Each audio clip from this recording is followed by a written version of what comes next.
Welcome fourth year. आज का हमारा टॉपिक है वज़ीर आज़म के इख्तियारात और फ़राइज़। वज़ीर आज़म जिसको कि इंतज़ामी मशीनरी का महवर करार दिया जाता है, जिसके बारे में हम कहते हैं कि वज़ीर आज़म जो है वो किसी भी गाड़ी के स्टीयरिंग व्हील की हैसियत जो है वो रखता है, जिसके बगैर गाड़ी जो है वो चल नहीं सकती है।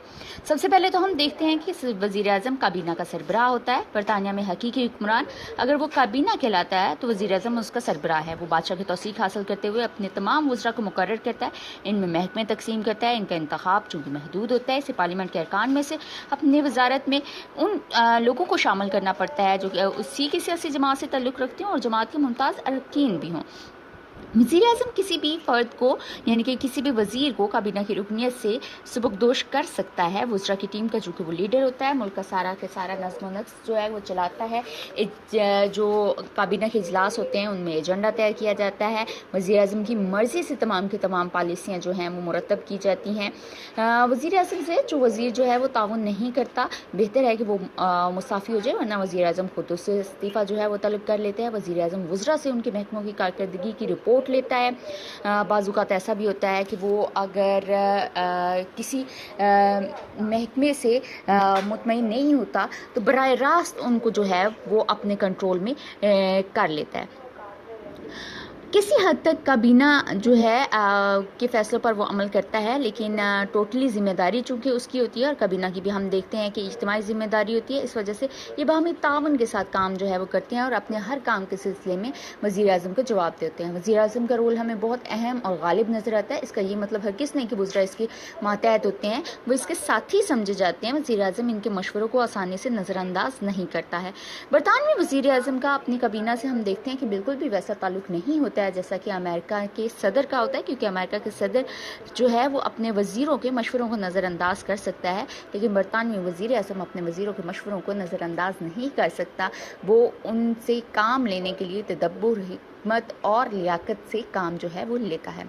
दूसरे नंबर पे हम देखते हैं सियासी जमात का सरबराह होता है। इसकी असली क़ुव्वत जो है वो इसकी सियासी जमात होती है।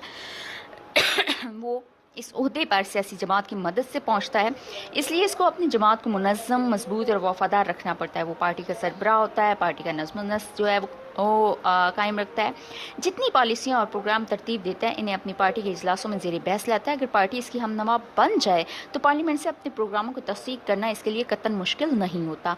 वज़ीर आज़म अपनी पार्टी के सरकर्दा अरकान के साथ मिलकर पार्टी के मंशूर को तरतीब देता है और इंतखाबात के मौके पर पार्टी अपने मंशूर को फैलाती है, आवाम से रोशनास कराती है और एक मुकम्मल मुहिम चलाती है। अगर आवाम पार्टी के प्रोग्रामों को पसंद करते हैं तो वो इसे वोट देते हैं। ज़्यादा वोट हासिल करने वाली पार्टी का लीडर ही वज़ीर आज़म जो है वो बनता है। ज़ाहिर है कि इक़्तिदार के हसूल और इसके क़याम के लिए पार्टी को अवाम में मकबूल भी बनाना पड़ता है। तो ऐसे में वज़ीर आज़म सारे कामों की खुद निगरानी करता है। वो पार्टी की तश्कील से लेकर पार्लियामेंट में इसको मजबूत बनाने तक सारे के सारे काम जो है वो खुद करता है। सियासी जमात के रुकन वज़ीर आज़म और इसकी हुकूमत को आवाम में हर दिल अजीज़ बनाने के लिए हमेशा कोशिश करते रहते हैं। अगर वज़ीर आज़म पार्टी में अपना वक़ार और मुकाम खो दे तो इसे इक़्तिदार से हाथ धोना पड़ते हैं। दूसरी तरफ हम देखते हैं कि इसके इख्तियारात और फ़राइज़ में ताजदार से रब्ता जो है वो भी होना ज़रूरी है।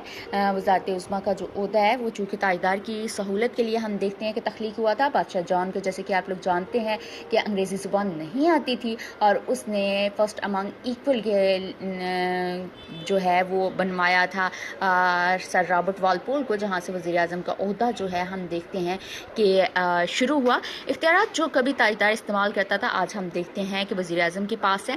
ताहम तरीक़ेकार में कोई फ़र्क नहीं है। आज भी वज़ीर आज़म अपनी काबीना के इजलास की सदारत करता है, उसकी तजावीज़ को ताजदार की खिदमत में पेश करके मंजूरी हासिल करता है। ताजदार को पार्लियामेंट का इजलास बुलाने, मुलतवी करने के मुतालिक मशवरे देता है और यहाँ तक कि ताजदार पार्लियामेंट की तनसीक का फ़ैसला भी वज़ीर आज़म की राय से करता है। पार्लियामेंट, काबीना, अदलिया, इंतज़ामिया के मुतालिक खसूसी इख्तियारात जो ताजदार को हासिल नहीं हैं वो भी वज़ीर आज़म को हासिल हैं, और जो ताजदार को हासिल हैं ताजदार वज़ीर आज़म के मशवरे से अमल करता है, उनके बगैर वो उन पर अमल नहीं कर सकता। ताजदार वज़ीर आज़म को बेझट के अल्फाज में मशवरे भी देता है, हौसला अफजाई भी करता है, तनबीह भी करता है, लेकिन फिर भी हम देखते हैं कि मुख्तलिफ आला ओहदेदारों के तकर्रुर की सिफारिशात वज़ीर आज़म करता है। सफ़ीरों का तकर्रुर, उसके अलावा पार्लियामेंट के इजलास बुलाना, मुलतवी करना, सब कुछ जो है वो वज़ीर आज़म के मशवरे से बादशाह करता है। इस तरह से वज़ीर आज़म को हम बादशाह और पार्लियामेंट, बादशाह और काबीना के दरमियान एक वास्ता जो है वो कह सकते हैं। दारुल अवाम का लीडर होता है کیونکہ دارالعوام کی اکثریتی پارٹی کا یہ لیڈر ہوتا ہے، اس وجہ سے قائد ایوان بھی کہا جاتا ہے۔ ماضی میں بعض وزرائے اعظم نے اپنے دیگر فرائض کی زیادتی کی وجہ سے قائد ایوان کا رول اپنے کسی سینئر وزیر کے سپرد بھی کیا تھا، لیکن ہم دیکھتے ہیں کہ عموماً وزیر اعظم خود ہی دارالعوام کی قیادت اور اس کے اکثر اجلاسوں میں موجود ہوتے ہیں۔ بادشاہ کے لیے لازمی ہے کہ وہ مشوروں پر عمل کرے۔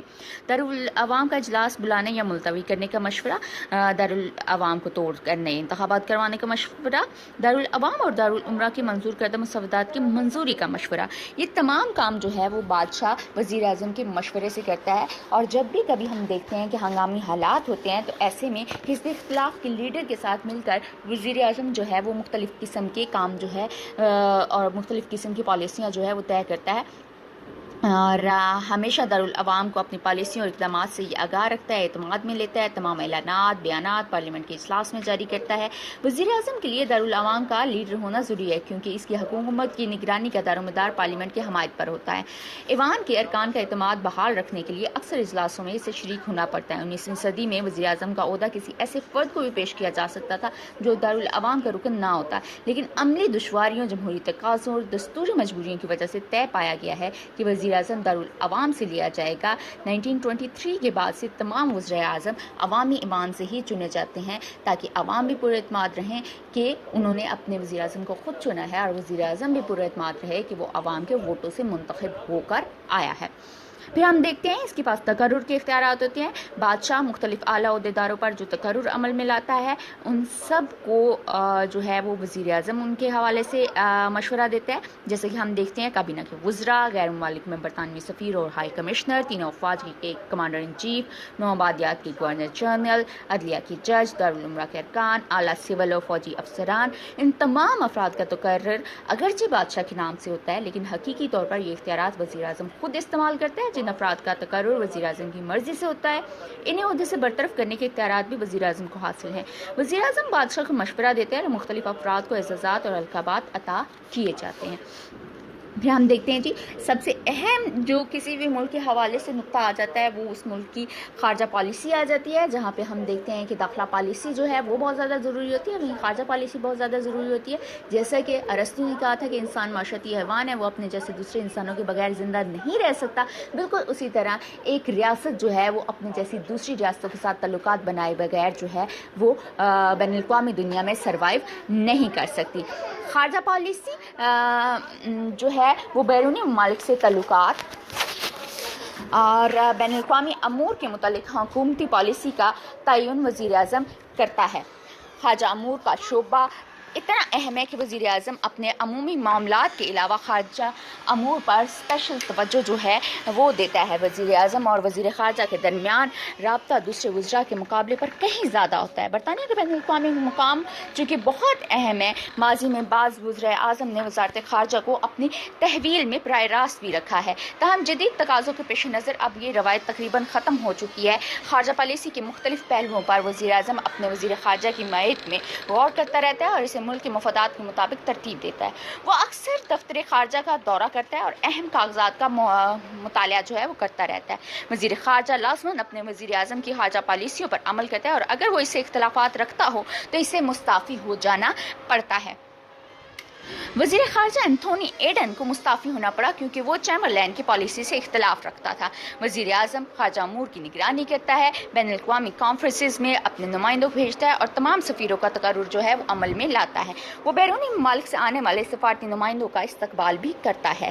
اسی طرح ہم دیکھتے ہیں کہ وزیر اعظم جو ہے وہ ہمیشہ بین الاقوامی کانفرنسز میں بھی اہم رول جو ہے وہ ادا کرتا ہے۔ خارجہ پالیسی میں کوئی بہت ہی اہم اعلان مقصود ہو تو وزیر خارجہ کی بجائے یہ کام وزیر اعظم خود سر انجام دیتا ہے۔ چرچل نے دوسری جنگ عظیم کے دوران امریکی صدر روزویلٹ اور سوویت یونین کے وزیر اعظم سٹالن سے کئی بار ملاقاتیں کی۔ لائٹ جارج پہلی جنگ عظیم کے بعد پیرس امن کانفرنس تک میں شریک ہوا۔ اس کے بعد ہم دیکھتے ہیں کہ وزیر اعظم کے اوپر دفاعی ذمہ داریاں بھی ہوتی ہیں۔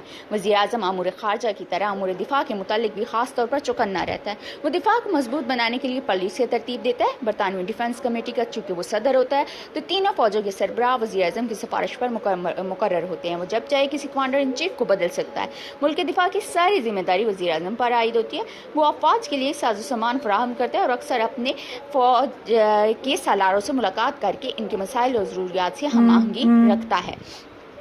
हम देखते हैं जी, उसके साथ ही ये चूँकि कौमी रहनुमा होता है, ताजदार, मुल्क का सरबराह होता है, लेकिन वो अपनी गैर जानिबदाराना पॉलिसियों की वजह से अवाम की रहनुमाई नहीं करता।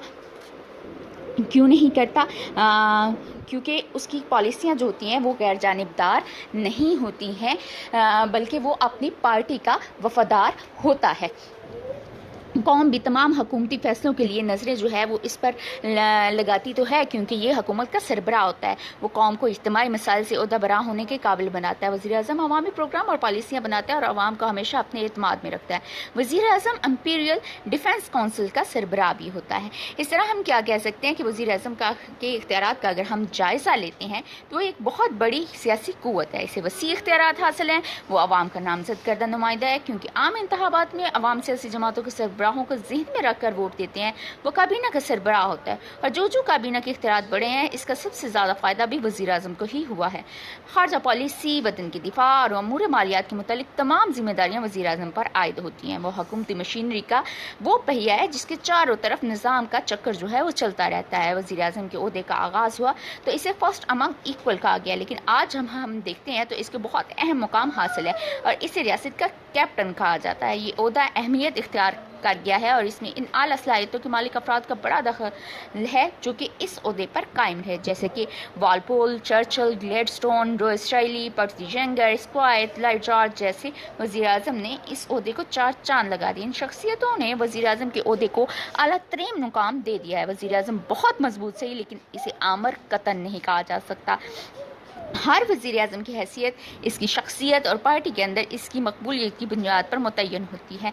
सियासी जमात इसकी रहनुमाई करती है और इसे मनमानी करने से रोकती है। अगर पार्टी का एतमाद खो दे वज़ीर-ए-आज़म तो इसे अपना ओहदा छोड़ना पड़ता है। इसका मतलब है कि वो जितना भी ताकतवर हो, बाइख्तियार हो, आमर बनने की इस्तात कतन नहीं रखता। सियासी जमात, हिज़्ब इख्तिलाफ और अवाम इसकी हमेशा निगरानी करते रहते हैं और इसे अपनी हदूद से कतन तजावुज़ नहीं करने देते।